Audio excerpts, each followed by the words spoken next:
तमाम घोषणाएं की, जीएसटी को कम करने की बात कही और उसका भी क्रेडिट कांग्रेस ले रही है। नहीं, आप जीएसटी कम करने की बात हो रही है। मोदी जी ने क्या कहा था जनता से जब 14 में आना था, उनका मैनिफेस्टो आप देख लीजिए कि एक टैक्स लगेगा और सारा टैक्स खत्म कर दिया जाएगा। आज टैक्स ही टैक्स है। भोजन करिए टैक्स दीजिए, गाड़ी चलाइए टैक्स दीजिए, पेट्रोल डीजल, आप बिजली का बिल। अब हम सब लोग आज पूरी तरीके से टैक्स की जाल में जकड़ चुके हैं। मोदी जी को कल लाल किला से घोषणा चाहिए कि हम जो 2 करोड़ लोगों को नौकरी देने की बात कहे थे, वो 2 करोड़ की नौकरी हमने दिया। 20 करोड़ लोगों को नौकरी दिया, 15 करोड़ लोगों को नौकरी दिया। महंगाई हमने खत्म कर दी, बेरोजगारी खत्म कर दी। इस पे मोदी जी का एक शब्द नहीं। क्यों? क्योंकि सारा पैसा गुजरात के ठेकेदार पूरे देश से लूट कर ले जा रहे हैं। अपने गुजरात के ठेकेदारों को पैसा कमा रहे हैं और गौतम अडानी अंबानी को पूरे देश का माल उनके हाथ में चला गया। बाबा विश्वनाथ के दरबार में काम किया गुजरात के लोगों ने। राम मंदिर में काम कौन किया? गुजरात के लोगों ने। मां विंध्यवासिनी के दरबार में किसने काम किया? गुजरात के लोगों ने। सब गुजरात को दे दिया। और उत्तर प्रदेश क्या करेगा? आपके पीछे पीछे घूमेगा, सुपरवाइजरी करेगा। ये नहीं चलेगा। उत्तर प्रदेश अपना हक और अधिकार लेकर रहेगा और बिहार के लोग आज वो लेने जा रहे हैं।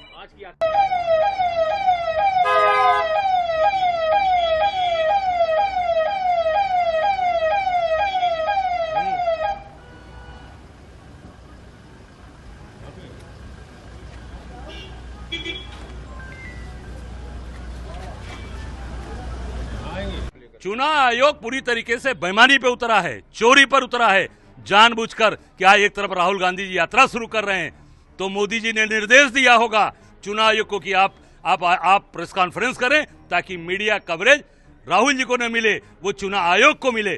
पर मैं आज पूरी जनता अपने से उमड़ी हुई है। आप देख सकते हैं पूरा समर्थन राहुल गांधी जी को करने जा रहे हैं।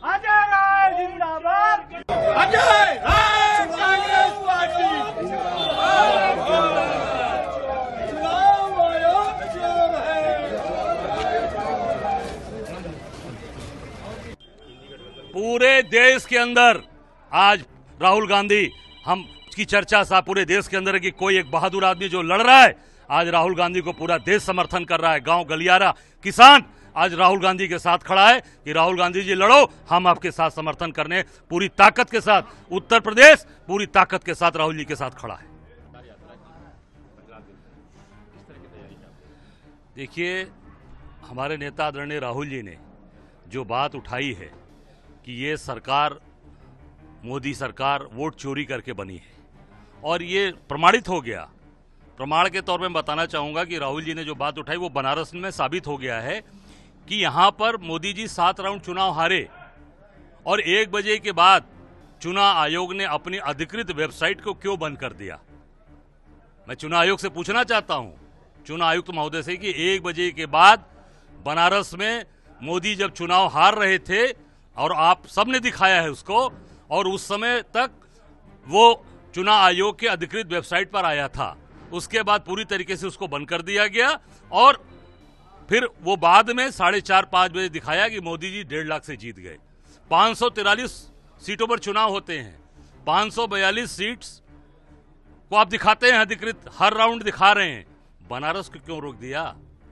आयुक्त महोदय बताएं कि मोदी जी चुनाव हार रहे थे, आपने रोका क्यों? इससे पूरा देश, क्योंकि प्रधानमंत्री का संसदीय क्षेत्र है और प्रधानमंत्री स्वयं हार रहे थे।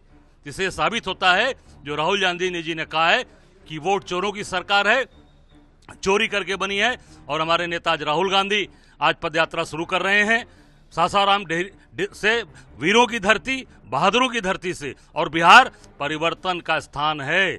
हमेशा आप देखेंगे इस देश के अंदर परिवर्तन की शुरुआत बिहार ने की है और उसी बिहार से गांधी जी ने पदयात्रा वहीं की थी और हमारे आज राहुल जी वहां से पदयात्रा कर रहे हैं। निश्चित तौर से परिवर्तन होने जा रहा है और पूरा हमारा ये उत्तर प्रदेश कांग्रेस कमेटी, क्योंकि मैं इंचार्ज हूं सासाराम का, तो सारी आज पूरी ताकत आज उत्तर प्रदेश के लोग वहां देने जा रहे हैं। और बिहार और यूपी का एक रिश्ता है, एक छोटे भाई बड़े भाई के रूप में।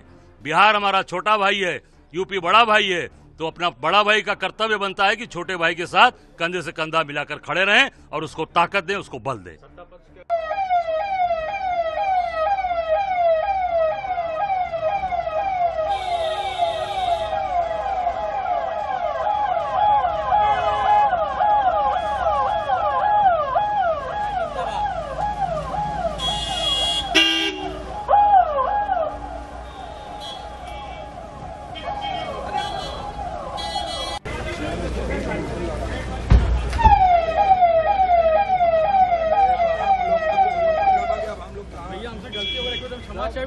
आपका नंबर नहीं है ना भैया लोगों का नंबर। इलेक्शन कमीशन कहाँ सुन रहा है? इलेक्शन कमीशन साड़ी बट रहा है। हम लोगों ने कहा भैया साड़ी बट रहा है, मोदी जी बंटवा रहे हैं, कहीं कोई नहीं गया। पैसे बट रहे हैं, पुलिस की गाड़ी से शराब बांटे जग गए बनारस के अंदर, शिकायत हुई। यहाँ बनारस में उस समय तत्काल आयुक्त कौशल राज शर्मा की कितनी शिकायतें हुई, वो डीएम यहीं पर बनारस के अंदर था, उसके बाद यहीं कमिश्नर हो गया, और उसके बाद मोदी जी चुनाव जीते, केंद्र में सरकार बनी, कौशल राज शर्मा को सीईओ जल आयोग बना दिया गया दिल्ली के अंदर, उसको इनाम दिया गया। इसकी जांच होनी चाहिए। मैं चुनाव आयोग से कहूंगा कि कौशल राज शर्मा की पूरी जांच कराई जाए और निश्चित तौर से सारी चीजें सामने आएंगी और हमारी सरकार बनेगी। किसी को छोड़ा नहीं जाएगा। कोई अधिकारी कितने बड़े पद पर रहेगा उसको घसीट कर लाएंगे हम लोग।